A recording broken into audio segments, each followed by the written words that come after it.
Halo, selamat pagi. Assalamualaikum warahmatullahi wabarakatuh. Ketemu lagi dengan saya Rinoto seperti biasa. Kali ini kita berada di ruangan yang biasa kita gunakan untuk eksperimen. Karena organik penuh dengan keunikan. Kita akan melihat perbandingan antara komposter yang aerob dan anaerob. Apa yang terjadi di dalamnya bisa kita simak sekarang juga, ayo. Kita menuju yang aerob dulu, yang kita buat sudah mungkin 1 bulan yang lalu. Yang aerob, maksudnya aerob adalah yang dalam proses fermentasinya itu membutuhkan oksigen yang disalurkan lewat pipa-pipa yang berada di dinding-dinding embernya ini. Coba kan kita lihat ke dalamnya. Ini air lindinya sudah banyak. Ini harusnya sudah kita panen lagi. Oke, kita buka. Ini keras sekali tapi tadi sudah kita buka, jadi udah. Nah, itu yang terjadi. Banyak hewan yang terbang-terbang. Kelihatan apa tidak ya? Kemudian di dalam banyak sekali belatung kecil-kecil. Tapi kayaknya belatungnya mati apa ya? Nggak tahu. Baik, yang jelas itu kan. Mana? Tuh ditutupnya juga. Bisa kita lihat, ditutup saja lah. Tuh. Ditutup tuh. Ini yang aerob komposter yang dalam proses pengomposannya membutuhkan oksigen sehingga hewan di dalam bisa hidup dan berkembang. Padahal saya rasa sudah tertutup semua ya, atas tutup rapat, samping juga ini ada kain kasa, tapi ternyata hewan kecil-kecil yang kayak lalat tapi kecil dia masuk juga dan akhirnya bertelur menetas. Padahal ini paling atas sudah kita beri ampas jamu, tujuannya karena jamu mungkin supaya hewan-hewan ini mati. Tapi ternyata masih hidup juga. Tapi kecil-kecil. Ini kata teman-teman itu justru bisa dimanfaatkan untuk pakan ikan. Iya, di di kolam. Ya apa-apa, nanti kita akan gunakan untuk pakan ikan. Ini dia. Seperti ini keadaannya kalau komposternya aerob, menggunakan oksigen dalam proses penguraiannya. Ada efek sampingnya, yaitu ada hewan-hewan dan belatung yang hidup di dalamnya. Tetapi biarkan saja, tidak apa-apa. Seiring proses perkembangan komposter ini, ya mungkin karena tidak bisa keluar bisa aja mati, nggak apa-apa. Yang penting proses komposternya berjalan, kita dapat kompos dan air lindi. Ini air lindinya, mungkin bisa kita ambil. Air lindi adalah air. Oh ya, kalau bagi yang sudah tahu sih nggak apa-apa nih ya, bagi yang masih pemula. Ini di sini di areal sini di dalam itu ada saringan yang terbuat dari plastik juga. Kita tempatkan di sini. Di atas ini peralon ini adalah peralon ini berbentuk palang, sehingga di atasnya kita kasih saringan sehingga materialnya itu di sini. Kemudian di sini ruangan kosong yang gunanya untuk menampung air tetesan dari material di atas. Airnya berasal dari mana? Dari pembusukan material dan juga dari penyiraman yang biasa kita lakukan setiap kali menambahkan bahan organik ke dalam sini. Kemudian kita tambahkan juga campuran air cucian beras dan E4. Kita juga gunakan untuk ini air cucian berasnya. Kemudian dia mengendapnya di sini, campuran antara air cucian beras, E4 dan sisa-sisa pembusukan dari bahan-bahan organik yang ada di dalam seperti buah-buahan dan lain sebagainya. Ini mudah sekali untuk mengambil air lindinya karena sudah kita set.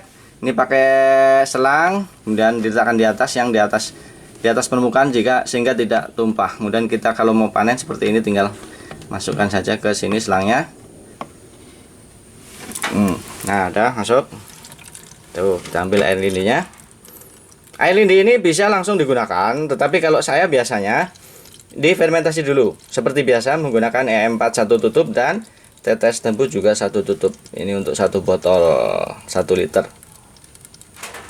Baunya lumayan menyengat, tapi tidak seperti bau comberan sih. Ya, menyengatnya seperti itulah. Ini air lindi meskipun sudah bisa dipakai, tetapi ada juga sedikit mengandung gas ya, sehingga perlu kita fermentasi ulang. Nah, caranya kalau udah kita cukup, kita naikkan ke sini sehingga tidak tumpah. Nah kan, udah. Karena permukaan ujung ininya tidak lebih tinggi daripada permukaan air lindi di dalam sehingga tidak tumpah. Masukkan lagi ke sini. Ya mungkin dari sela-sela yang lubang-lubang kecil inilah hewan-hewan itu masuk. Tidak apa-apa. Ini air lindinya nanti akan kita tambahkan E4 dan molase. Kemudian kita fermentasi selama 7 hari. Setiap hari dibuka karena dia mengeluarkan gas untuk membuang gasnya. Oke, yang kedua, kita lihat yang komposter yang anaerob, yang tanpa membutuhkan oksigen dalam proses pengomposannya. Konstruksinya lebih mudah daripada yang ini yang memerlukan paralon untuk pembuangan atau saluran udara. Ini tidak ada saluran udara apa-apa, hanya kosong. Kemudian paling di bawah dikasih dudukan kaki untuk menempatkan rak saringan membatas antara material organik padat dan air lindi yang ada di bawah. Di sini ada saringan. Tuh di bawah ini. Ini ada pintu untuk mengeluarkan kompos yang sudah jadi nanti besok. Nggak tahu kapan, berapa bulan. Bisa sampai 4-5 bulan mungkin. Kompos yang sudah jadi kita ambil lewat sini. Kemudian ini untuk pengeluaran air lindinya tidak pakai selang tetapi pakai keran. Ini juga sudah ada kayaknya. Kita coba kita buka sedikit. Udah ada apa belum? Nah, udah ada terang-terangnya. Udah ada. Biarkan saja dulu. Kita akan lihat dalamnya seperti apa. Tadi saya ulangi lagi, tadi yang komposter aerob itu di sana ada hewan-hewan ketika dibuka. Coba yang anaerob. Nah, rupanya tidak ada yang terbang dan ditutup bersih. Tutupnya bersih. Cuma ada bercak putih, itu kayaknya jamur. Jamur sudah wajar lah, tempat lembab ya jamur. Tuh, bersih, tidak ada hewan, tidak ada belatung. Di dalamnya juga sepertinya tidak ada. Biasanya kalau ada itu di dinding-dindingnya itu ada. Ini tidak ada. Materialnya sudah mulai membusuk, baunya juga menyengat. Oke, kita akan tambahkan. Nah, jadi kesimpulannya apa?